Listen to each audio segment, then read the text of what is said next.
Hello, and welcome back to another episode of the Solitude and Single Track podcast, where we talk about our lives living off-grid and riding dirt bikes around the Pacific Northwest.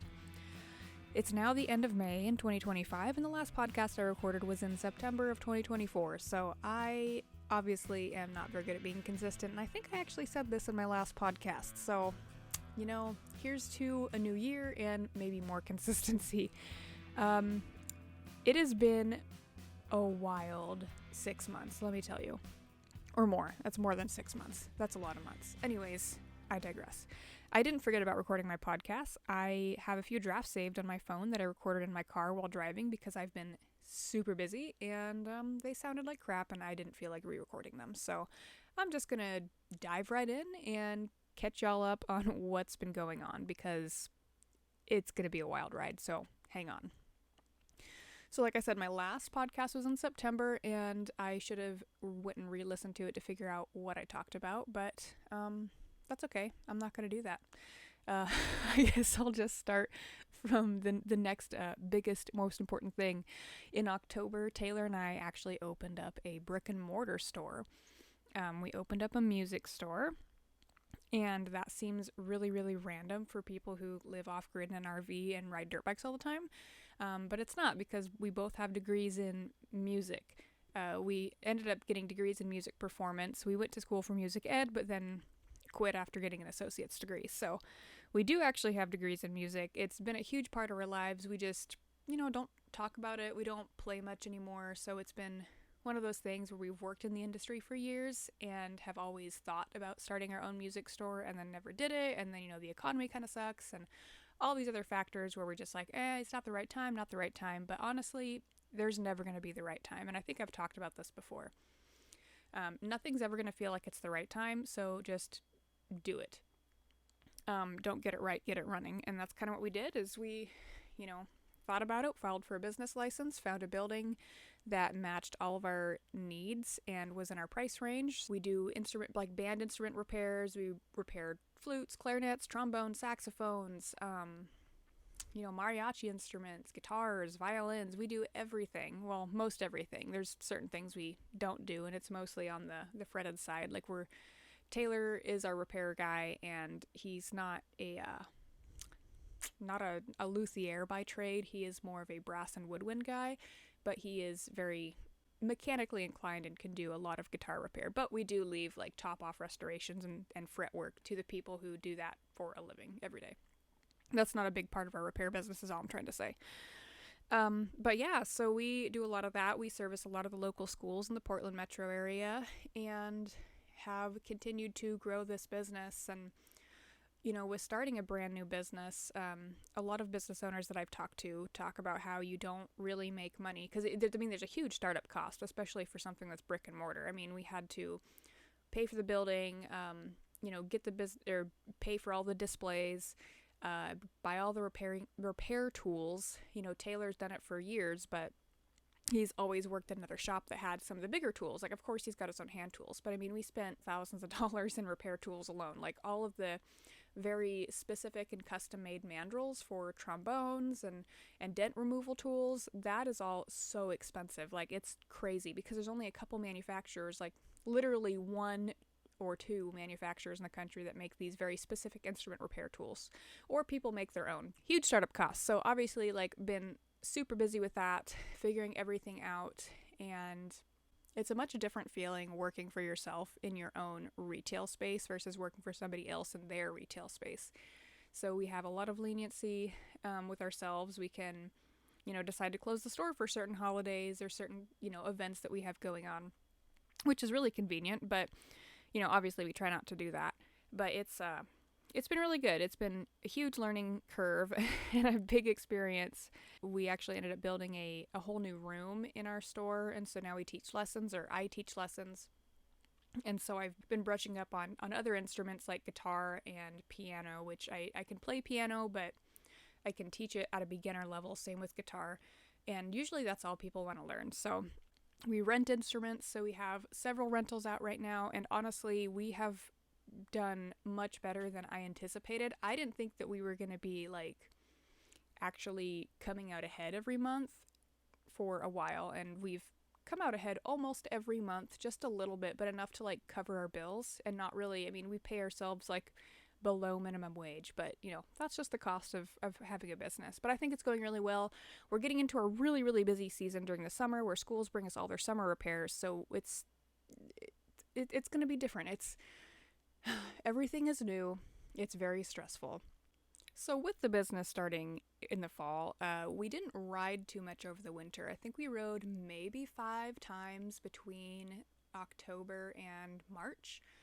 So I lost a lot of I don't want to say I lost a lot of progress, but I definitely lost a lot of muscle and a lot of stamina because I just wasn't riding very much, just didn't have the time. So it's the last couple months that we've been back to riding and getting back into the season, I've really spent skill building and training myself to have more endurance, and so that's kind of where we're at riding. Also, over the winter, we rebuilt the top ends on both 300s. I will add a link in the show notes to that video because I did a video on both the 300RR and the Cross Trainer, X Trainer, whatever you want to call it. Honestly, I don't even know. The 300RR, we did the piston at 250 hours, and the Cross Trainer was at 230 hours. So the, right? Yeah, 230 hours total. So if you didn't know, my Cross Trainer was rebuilt. It had a complete and brand new engine done at about 90 hours. It was covered under warranty by Beta, but the bike itself has 330 hours. So anyways, did the top ends. They honestly didn't need done. If you watch the video, you can still see the original cross hatching in the cylinder. The pistons looked all right. Nothing was convincing us to do the top ends other than the high hours and just preventative. I mean, honestly, they probably could have gone another 50 to 100 hours just based on what the cylinders looked like. But, you know, we don't want to cause catastrophic damage. So we did that, and then we did a little bit of other work to the bikes. The Cross Trainer needed quite a bit of stuff done. What all did I do? Oh, I did linkage bearings, wheel bearings. If you had seen my rear wheel bearings, they were really, really toast. And what else did I do? I did a couple other things. I can't think about it right now. I didn't write it down, so did a lot of work to the Cross Trainer. So yeah, basically started out with brand new bikes, which is super nice and fresh. The third thing that we did over the winter that was huge and massive and stuff was we did a complete gut and remodel to our trailer. And I have not made a video, but I do have video clips here and there. I didn't record as much as I wanted to, but I will be putting together a YouTube video now that I have a little bit of time and can breathe a little bit. If you've watched our YouTube videos on the trailer before, we have talked a lot about the moisture problems in the trailer, and it just got to a point, like we went on a camping trip to Redmond, Oregon, and we just, I don't know, that was our last time taking the trailer somewhere in its, I guess, original form. And then when we got back, we pulled some of the carpet off the walls and looked, and the chipboard behind the carpet was so full of black mold in spots that it was just like, this cannot be healthy. So we decided to completely gut and remodel, re-insulate. We did all kinds of stuff. The trailer's completely different now inside. And it's honestly not even done. Like, there's still a bunch of little things we have to do. I'll walk you through a little bit of what we did. So we re-insulated with the hard, rigid foam board. We did, 2 inches on the roof and then 3 inches total on the side. So since our trailer's a complete aluminum frame, there's all these like pockets in between the skeleton of the trailer and the skin. So we shoved, I think we shoved 1 inch insulation. Sorry, I think it's 2.5 inches. We shoved 1 inch insulation in the pockets on the frame, and then 1.5 inch over top of that in big sheets. And then the front of the trailer, we still have the wood stove, of course. We kept that. The front of the trailer is all fiberglass insulation because obviously the rigid foam board's not really heat. I mean, it's heat resistant, but it's not fireproof. So so fiberglass in the front. and and then the floor got the same amount of insulation. I think it's 2.5 inches on the floor, and then we did really, really thin plywood over top of that, and then a vinyl floor roll over top of that. So the floors are not as cold, and that's awesome. We did a butcher block countertop with a faux live edge. What else? We built these really neat, I don't want to call them end tables, like end tables slash countertops. One on each side at the bed, and then the bed is now facing the other direction. So before, like, we had our headboard at the back of the trailer and our feet facing the front, and now we're horizontal rather than vertical with the trailer. We do plan on building a homemade, like, Happy Jack type system for the bed, where the bed's going to raise up to the ceiling, and then underneath that we'll have like a little dinette area. We also took out our 8-gallon onboard water tank and installed a 46-gallon, or is it 36? I don't know. It's a lot more gallons than 8. We also tried to add in 2 additional 100 amp hour batteries, but when we went to install them, they had 0% charge. These are 2 batteries that have never been used that we bought a few years ago and then just never installed them because we didn't have the room. And unfortunately, when lithium batteries go dead, they tend to be like gone dead. So we tried to put them on a trickle charger and did not have any luck with that. So we haven't continued to mess with them. We may, but right now we've only got these 3 batteries that we've always had. But, same 1400 watts of solar. Actually, we technically have 1800 watts of solar, but we don't have the additional 4 panels up right now. We do have the 1400 that are on the roof, and that seems to be doing really, really well. We've had to run the generator 2 times, and we only need to run the generator if it is, like, we have, like, 4 or 5 consecutive days of clouds and no sun at all. Where we're parked right now is we're kind of in the shade most of the day, so, yeah. So that's a slight problem, but it's only a problem when we have, like, weeks on end of shade clouds, Anyways. But basically, our trailer is not completely done. We still haven't done the trim. So if you look in the windowsills, there's still, like, you can see the insulation in between. And that's fine. We'll get that done eventually, once the bed's done. But yeah, I will be making a video on all of our progress on the trailer soon. The 4th thing that I wanted to talk about today is coming back as a volunteer. So we are in our 3rd year of full-time volunteering. Again, I'm not going to disclose what it is we do or what agency we volunteer for because I'm protecting my privacy, and also it's in my contract that I'm not allowed to talk about it during the time that I am actually actively volunteering for, whatever reasons, in case I become monetized and they consider this using it as leverage. So, so we have a full-time volunteer gig where we are out here volunteering all the time.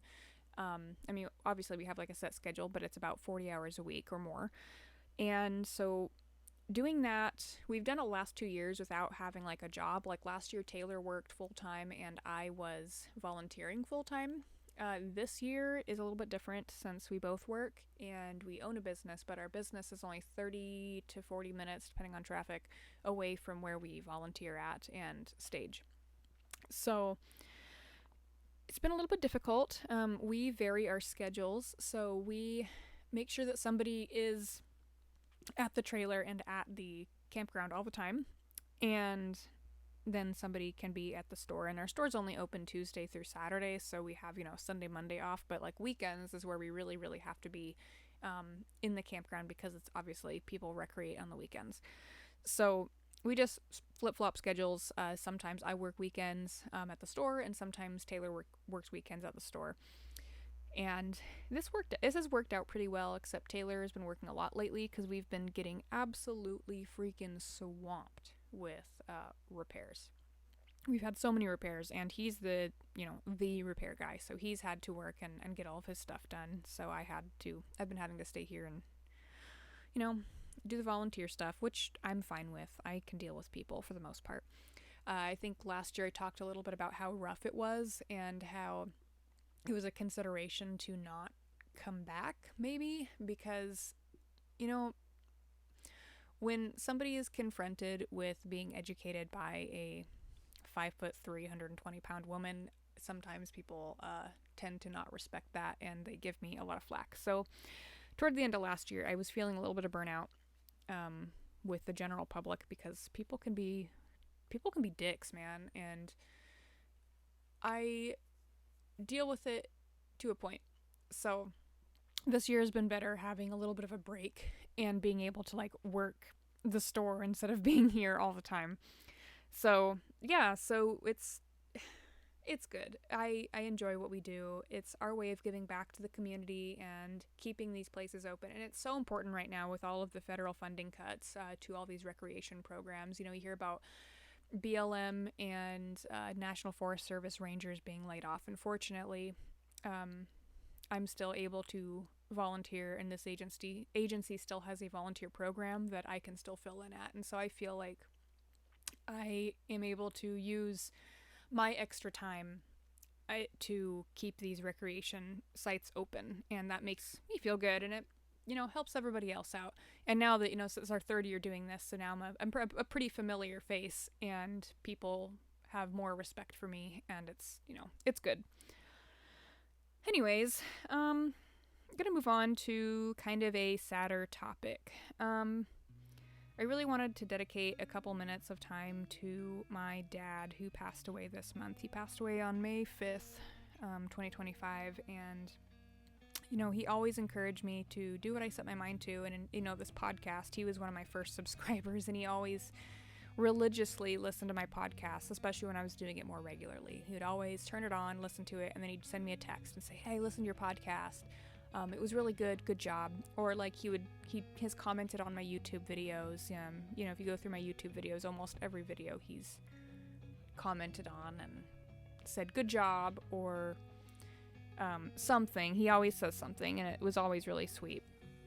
But growing up, he had always told me that, you know, anything I did, he encouraged me to do, whether it was art, music, you know, I was into horses. He always told me I needed to be my own person, you know, don't listen to other people. He kind of raised me as a tomboy, so I loved to be outdoors. We'd go outside and we'd go fishing, we'd go hiking, we'd take the truck out. We're always doing stuff, like we went to the Grand Canyon, we'd go visit.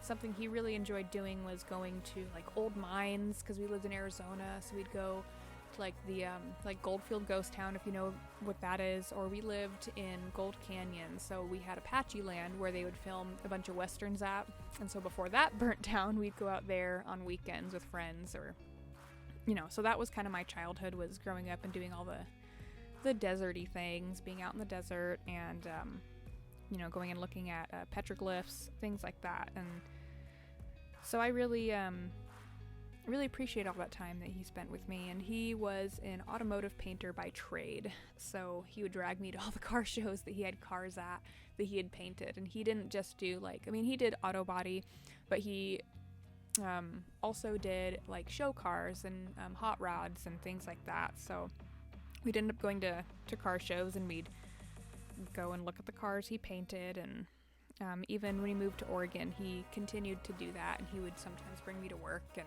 you know, let me sit and hang out while he did some finish work, you know, buffing and little things to the cars. And so I remember growing up with that. And even now, like Taylor and I have painted a couple cars together, and I think he really appreciates that. In fact, I have a 1977 Corolla that my grandma gave me. My grandma bought it brand new in 1977, or I think she bought it, technically she's like the second owner, but she got it in like 1977 or 78, and it had gotten wrecked, and my dad painted it for her, and he pinstriped it, and it was a kind of a weird colored red pink, but he pinstriped it, and on the side he had pinstriped Mom's Buggy on it, and I thought it was the funniest thing. And I still have the Corolla, and it's just completely stripped down of paint and everything. I've been wanting to restore it for years now, and I just haven't had the time or money to do it. Because believe it or not, finding parts for a 1977 Toyota Corolla SR5 liftback is very difficult. So, yeah, that's something I had wanted to do. I really want to get that car restored. I wanted to do it so my dad could see it, and then also I was going to have him, help us paint it, but that's not going to happen now. Thanks, Dad. But also, I guess before, it's too late for my grandma to ride in it, I want to get that done. So, yeah, so I just wanted to dedicate a little bit of time to him, and talk about how good of a dad he was, and how, really he always supported me. And even though he lived all the way across the country for the last 10 years, he's, he texts me every day and always checks in, and we talk all the time, and we had a really good relationship. So anyways, if I talk about it anymore, I'm going to cry. So I'm going to move on. About a week after, so I had planned to do this race, same race I did last year. That was my first race. And since I did a recap on the race last year, I think I'm going to do another recap right now. So last year I did there's a race that Mount Scott Motorcycle puts on, and it's the Bob Lanfear GP, and it's at Browns Camp, and I know Browns Camp really well, so I did it's like a 7-mile loop, and so I did it last year, and it was a lot of fun, and so I decided to do it this year, and I was kind of on the fence because it was like a week after my dad passed, and so I'm like, well, mentally, I'm not really all there, so everybody convinced me to do it, so I ended up entering, and I did enter women's amateur again. But my friends pressured me, and I ended up bumping up to women's expert. And so I was super, super nervous. Because I don't know. I always feel like I'm not as fast as... I just feel like I'm not fast. I feel like I ride my ride, and it's, not, quote unquote expert fast. So anyway, so I'm sitting at the starting line, and I'm like, freaking nervous. Like, my heart is beating, I'm sweating, I'm just like, it's been like pouring down rain all day. I am awful at wet routes. And there was this rumor that they were going to make all the expert class go over in enduro cross section, and in pouring down rain, it's fucking soaking wet, like the tires are wet, the logs are wet. I'm like, I am actually going to die today. Like today, this is how I die. So I sat at the starting line. I'm in the very back. Women's expert went, it was like the last heat, and I was lined up, and all my friends like went up to the starting line at the first corner to go watch. And so I'm sitting there by myself, and I look up at the sky, which is cloudy and dreary. And I just thought, Dad, if you're with me, I hope you're with me. And if you are, just show me a sign. And the sun came out. And I started crying on the starting line. And I haven't told anybody this because I felt like such a fucking baby. But it's like a week after he passed away. So I'm like, it's still like a fresh wound for me. And it's still a fresh wound. It's less than a month that he passed. So I'm sitting here crying right now. But anyways, so the sun came out. And so I cry a little bit on the starting line, whatever, get my goggles on. And comes to our turn to take off. And I got the whole shot again. And then in the first corner, I let out, and I let somebody else get in front of me, because I just had this voice. I had this feeling in the back of my head saying, hey, I need you to slow down a little bit. I do not want you to ride at race pace. I need you to take a step back. You need to ride in a way that you're going to be able to do several laps. Like, don't burn yourself out. Just take your own pace, ride your ride. It'll all be fine. So I let this one girl who I was in front of in the whole shot, and I was like, you know what, I don't want the whole shot, just take it, get in front of me, I don't want you to push me. So she was in front of me, and I was pushing her the whole time on her butt, and first lap, really good, still right behind her. I didn't pass her at any point in time, because I just had this voice saying, just, nope, don't pass her, just, it'll be fine, everything's gonna work out how it's gonna work out, just, take your time, don't worry about passing. So about 3/4 of the way through the second lap, let me back up a little bit. The day before the race, I was putting radiator guards on my bike, and my hand slipped with an Allen wrench in my hand, and I stabbed myself in the eye with an Allen wrench. And I wish I had a cooler story to tell you about how I got a black eye, but that's how I got a black eye, is I punched myself in the face with an Allen wrench, and I'm so lucky that I didn't scratch my actual eyeball.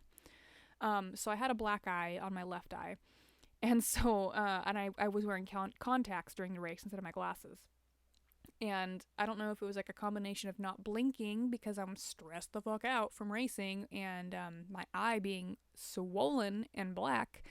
My contact decided to leave the chat. So I had no contact in, and I'm trying to ride, with one eye closed and the other eye open. And I'm like, oh my God, I can't freaking see. So I pull over, rip the other contact out. I'm like, I guess I'm just gonna have to race blind. And I have bad vision. My eyes are this. It's the same in both eyes, but it's a negative 2.5 in each eye. And so I literally can't see. And it was wet, so I couldn't see like the ground and like any like rocks. So I'm just like, it was horrible. So I'm going, and I thought I saw Taylor standing on the side of the road. So I pull over, and it's not Taylor, but it is one of my friends. And I'm like, I lost my contacts. Can you guys please go get my glasses? It's in the RV. And I told her, I told them both where they are. And so they ran, and I was debating. I'm like, it's okay. Do I go and go into the pits, and do I wait for them to like come back with my glasses? And I'm like, no, I don't want to lose time. Like, I'm going to do another lap, but I'm going to do it blind. And so I probably dropped my bike like 10 times. And so I'm also in the same heat with like the AA pros and like all the really, really fast guys. And so every couple minutes, like there's somebody, like I hear them on my ass. So I just started pulling over and stopping because I'm like, I know I'm riding slow as, I'm riding slow as balls. So anyways, keep dropping my bike, having to pick it up. And like there's several times where I'm like, oh my God, like I don't know what to do. I'm like, I think I need a DNF. And I didn't want to quit. I couldn't quit. I couldn't see, but I didn't want to quit. So I kept going, and I passed my friends again, and they stopped me. They gave me my glasses, and I got back on course and raced another lap. And before I got my glasses back, I was coming up on this one section, and I saw some volunteers standing on the side, and I didn't know what was going on, but they were standing there, and I didn't realize they were motioning for me to slow down, so I was like speeding up, and then I got up and I realized that like I saw somebody laying like knocked out on the ground, and that's when I realized, oh fuck, like they were telling me to slow down, and I felt horrible, and I started crying because like, oh my God, I'm such an asshole. Everyone's gonna think I'm an asshole because I sped past this person on the ground, and yeah, it was a time. But anyways, I got my glasses, finished out my race. I crossed the finish line, and I'm like, well, obviously I didn't win. But I tried my best. I had some mechanical failures, and that's fine. And I pull up, and all my friends are waiting for me at the finish line, and they're like, "Oh, congratulations, you won!" I'm like, "What?" And they're like, "Yeah, you won." And I'm like, "Are you fucking kidding me?" I'm like, "How did I win?" Like my third lap was so damn slow, and even my fourth lap, like I was so tired because I'd picked up my bike at least 10 times.